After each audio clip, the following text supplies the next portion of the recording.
Is your business protected against the threat of malicious litigation and frivolous lawsuits? Are you sinking company profits into marketing campaigns that do nothing to contribute to the growth of your business? Bottled Business Sense provides practical business perspectives that uniquely emphasize both legal and media marketing strategies to protect and ensure the longevity of your business. Now, whether you're trying to provide a startup business with some level of stability or an established business with foolproof asset and estate protection, or simply attempting to get a better return for your business marketing dollars, Bill Bernard and Rick Moscoso will expose potential pitfalls to ensure the security and growth of your business, free from unwanted expense and the threat of litigation. You'll learn how to implement marketing and protection tools equal to those used by today's most successful corporations. Let's join Bill and Rick for today's Bottled Business Sense show.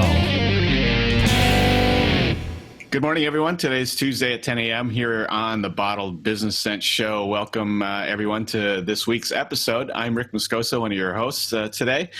We are a simulcast show that you can find, obviously, here on the website at bottledbusinesssenseshow.com, as well as we also broadcast for our audio friends out there on Blog Talk Radio. .com/Bottled Business Sense Show. So you can go to either platform, take a look at our previous episodes. We have a ton of them over the last couple of years.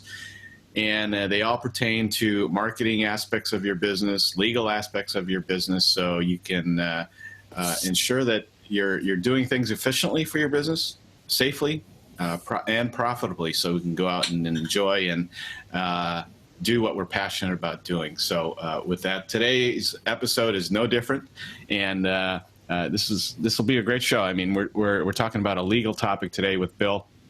I'll let him get into that a little bit in a little bit, but before we do that, let's bring on my other host here, Mr. Bill Bernard, onto the show, and we can get rolling. So how are you doing today, Bill? Fine, thanks, Rick. Good morning. Good morning, everybody. Nice to be back for another show. We are on, of course, Facebook, LinkedIn, all over the internet. So all you have to do is Google Bottle Business Sense Show. You'll get a flavor for who we are and what we do.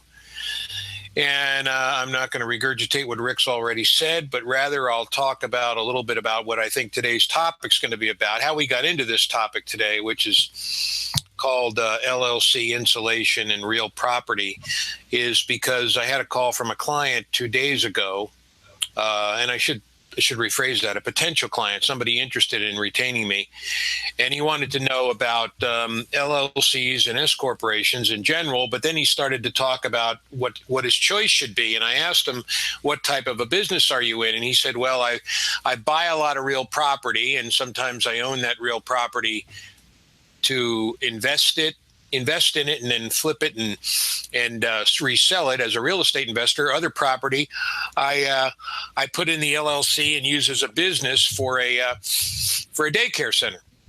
And I have people come in and I have my employees take care of them.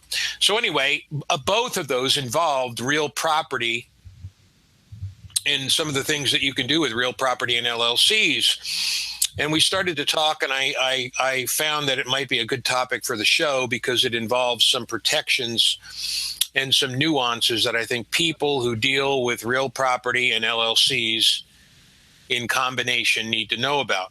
So I thought I'd run some of those things by and make this a very short, concise, and succinct show for those people that are interested. The first thing that we need to know is that the LLC could be subject to a claim. Okay, so what do you mean by that, Bill? You got the property in the LLC. Isn't the purpose of the LLC to protect the property? Well, yes, the primary benefit of an LLC is that it insulates the property owner, not the property. And it insulates the property owner from personal liability should there be any slip and falls or negligent type claims. So if somebody gets injured on the property, they can sue the LLC because the LLC owns the property, but the personal liability, the personal assets of the individual who is a member of the LLC is protected. This goes back to Enterprise 101, right, where we talked about LLCs protecting personal assets. So the LLC should also get commercial liability insurance to cover claims that may occur concerning the assets of the LLC. So if somebody sues the LLC, they can't reach your personal assets, but they can reach the assets of the LLC, which in this case would be real property.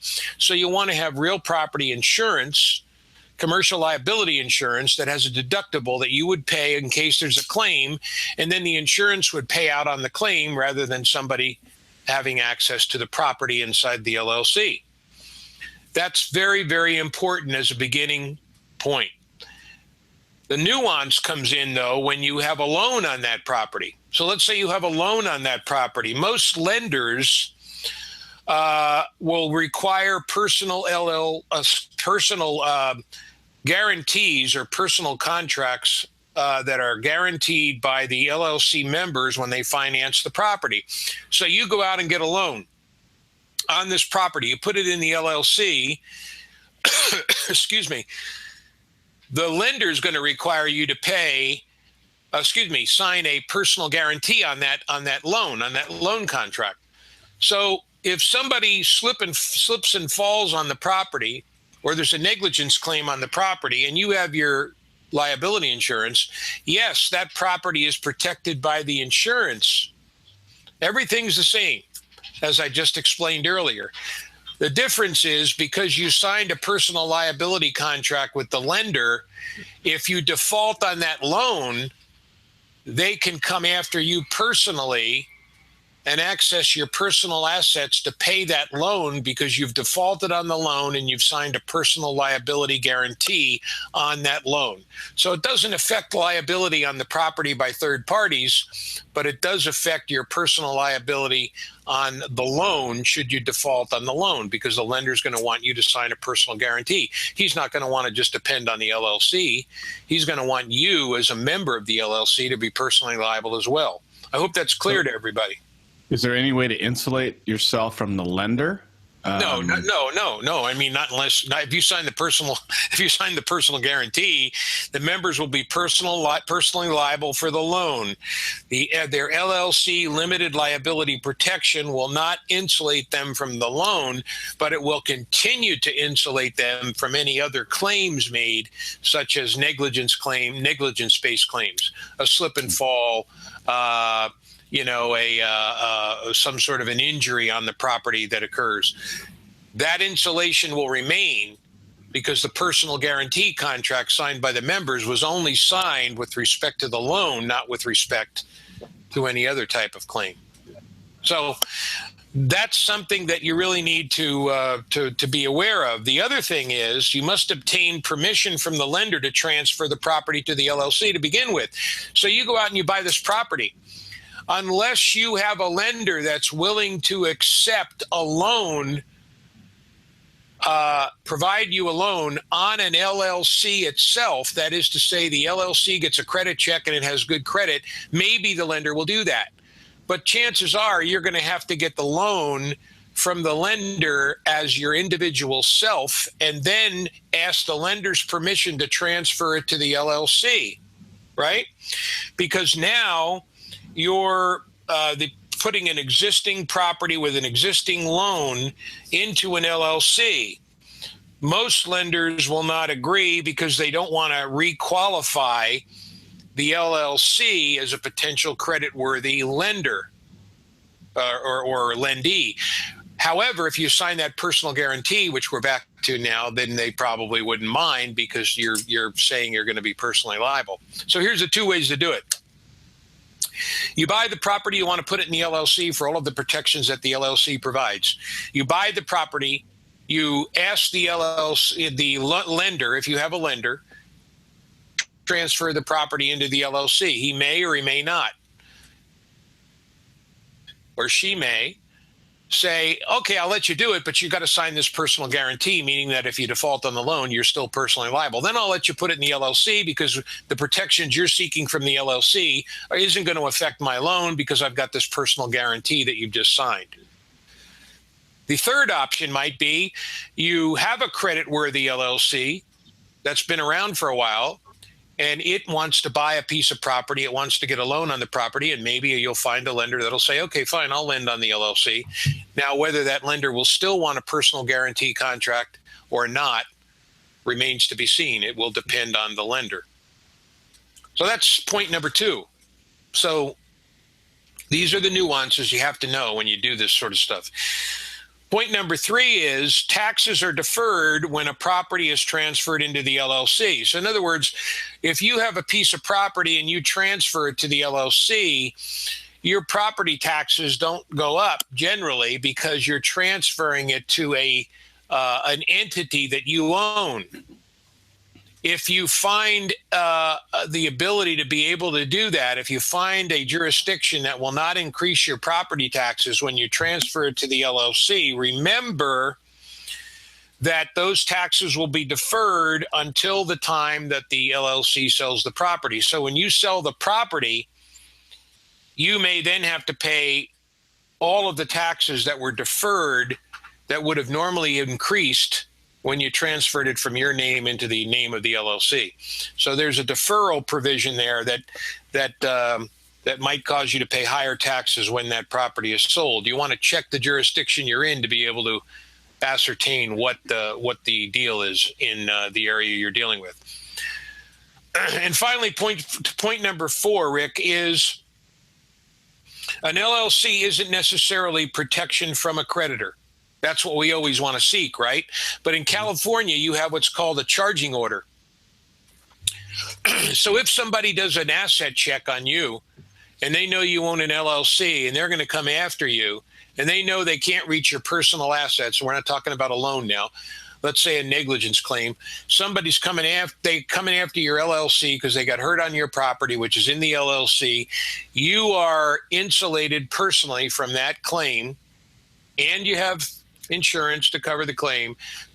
Maybe you don't have insurance, enough of insurance coverage to cover the claim. Now they want to come after you personally. Well, how do they do that? They have to get what's called a charging order. They have to go to court and get a charging order. That charging order says when Rick Moscoso takes out his salary from his LLC, his distribution become his personal money. That money to go to us to help pay off the debt against the LLC. We have now obtained a charging order and the court has signed it and allows that to happen. Now, what do you do if you're smart?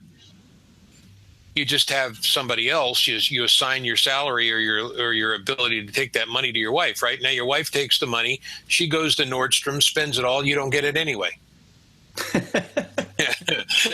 Well, the theory being, of course, and I don't mean to say that only a wife would do that. It could be reverse. A man could go to a sporting goods store and spend it all. Who knows? But the bottom line is, if you have that salary, and there's intricate ways to do that. You have that assigned to the spouse. You may be able to take advantage of the spouse obtaining that money, and you claiming she giving it to you to do what you need to do with it. Now, be sure to remember, you better have a legitimate position for that spouse. Don't just assign her salary as a gift, because that could run into all kinds of problems. You want to make sure she's got a position in the LLC where she is not part of the claim necessarily. However, the risk you run there is maybe they bring the action against both you and the wife if she is a member of the LLC and try to get the charging order to apply to both your salary and her salary. It really depends on the specific allegations. So the easiest way to do it would be to assign the salary to somebody maybe who's not a member of the LLC, and to do it in such a fashion that it's taken out in small amounts, not to affect things like the gift tax and other situations. These are very intricate issues that you really need to discuss with your business lawyer. I don't want to get too much into that on the show because that applies to specific situations and specific conditions, and I don't want to lead anybody awry. But so just remember that a charging order can be used against you if a creditor decides to go in and get one from the court and obtain your salary to help cover the judgment that you would normally be insulated against. Why do creditors sometimes not follow up with charging orders? Well, because you can't get blood from a rock. Maybe there's not enough there to be able to cover a big judgment by getting a minor charging order that might take years and years and years to satisfy because of the type of salary you're drawing. So anyway, these are some basic things that you need to know when investing with an LLC and dealing with real property. I hope it's been somewhat helpful. So, Bill, we've been talking specifically about an LLC. Is there another entity to consider that would insulate them better from the topics that we just talked about? No, not in my opinion. You want to be able to. There's entities you can use, but let's face it, a limited liability company is typically what people use to put personal property in. Other types of entities like S corporations, C corporations, you might have a piece of property in there, which might be your property that you use for running your business. But LLCs are typically better suited to use for property investment purposes, because you don't have to have your annual meetings and keep the books up the way you have to on an S corporation and a C corporation. Yeah. You don't have to worry about the corporate shell. Not to say you can't do it if you really want to. But again, depending on your specific goals and your situation, I would discuss that with your business attorney to see what's right for you. Yeah. So based on the topic, the information that we shared today, what's the biggest takeaway here for our audience? What are the main key points? Remember that there's a distinction between personal asset liability and business asset liability. That is to say, you always want to have a business entity to shield you from your personal assets being accessed by a creditor, if possible. And you also want to have commercial liability insurance to protect your business assets, because while they can't come after you personally under most circumstances, they can come after your business entity. Because you have a business entity, understand, doesn't mean you can't be sued. It protects your personal assets, yes, but your business assets would be exposed, because when you sue a business, you're going to be able to access what the business owns. So you want to have commercial liability insurance that covers those assets short of the deductible that you have to pay. So if you have a claim against those business assets, you don't lose the assets, rather you pay your insurance claim, your insurance coverage pays the claim. Now, your insurance coverage may go up a little bit as a result of depending on how many claims you get, but that's certainly better than losing all of your business assets to a potential claim. So that's the biggest takeaway. And the other takeaway would be, remember on personal loans, most lenders are going to want you to sign a personal guarantee unless you have a tremendously creditworthy and a financially sound LLC to begin with, upon which they wouldn't mind lending to the LLC directly. Okay. Awesome. Well, that's very valuable information for our real estate investors out there. Please keep this in consideration as you move forward. If you're in the situation and you have questions or concerns about your existing or LLC that you're going to form in regards to real estate investing, please reach out to Bill. His contact information is below. But if you want instant feedback, Bill, what's the best way to get a hold of you? The Bill at wfblegalconsulting.com is my email. My phone numbers, both 949 area code 413-6535 and 698-6222. And I might just point out real quickly, not just for real estate investors, but remember, you may own 4, 5, 6 Starbucks, and you may have it in an LLC, right? The same rules with regard to insurance and the entity structure, as well as the business loans that you may have on those properties, apply. So you don't necessarily have to be strictly just a real estate investor for these rules to be applicable. So with that, I'm glad everybody was able to have some access to this. I hope it's been helpful to everybody. And I guess we'll see everybody next week, same time, same station, for some more insights on how to make your business grow and prosper and keep it protected. Right, Rick? Yeah, absolutely. Well, thanks for joining us again, folks. This has been a great episode here on the Bottle Business Sense Show. In just a few days, we'll be celebrating Thanksgiving. So right. Well, actually next week we'll be celebrating Thanksgiving. So I know a lot of people are being prepared or getting prepared for that. The holiday season is coming upon us pretty soon. So enjoy the preparation. It's a crazy time at the end of the year here, but we're all looking forward to being with family and friends and just being grateful for what we have. So. Absolutely. Well said, Rick. Couldn't have said it better myself. So I hope everybody has a happy Thanksgiving and goes out this week and makes a lot of money so they can buy a big fat turkey. All right, everyone. Have a great week, and we'll see you again on the next episode. Take care, everybody.